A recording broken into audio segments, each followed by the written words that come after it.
The Dancing Plague, a terrifying and mysterious episode from the pages of history that sends chills down the spine. Dancing at weddings or celebrations is normal, but imagine a dance that refuses to stop, a dance so relentless that people begin to die from exhaustion and heart failure. This isn't the script of a horror film. It is a real and disturbing event from 1518, still not fully explained by medical science. It is known as the Dancing Plague or the Dance Epidemic. The story begins on a hot July day in Strasbourg, modern-day France, in a narrow marketplace where a woman named Frau Trophia suddenly stepped out of her house and began dancing in the street.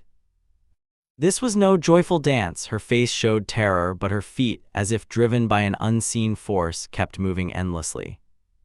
At first, people were confused, then amused, even clapped along, but things worsened when she continued dancing nonstop for 4 to 6 days. By the end of the week, 34 more people had joined this frenzied dance. Within a month, the number reached nearly 400.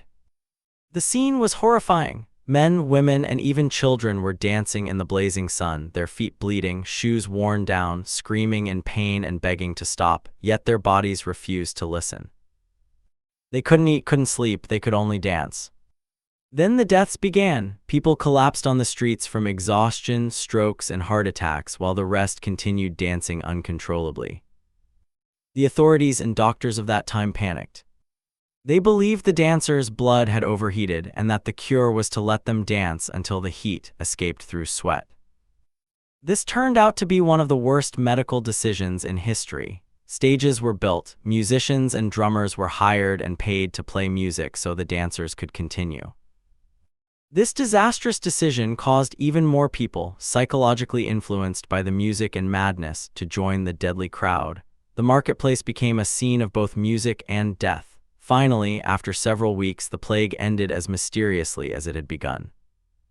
Survivors were taken to a nearby shrine, where their conditions slowly improved. Modern scientists propose 2 possible explanations. One is that people may have eaten bread contaminated with ergot, a toxic fungus that produces hallucinations and convulsions similar to LSD. The second and more accepted theory is that this was a case of mass hysteria, a psychological phenomenon triggered by extreme famine, poverty, and disease that pushed people's minds into a collective trance-like state.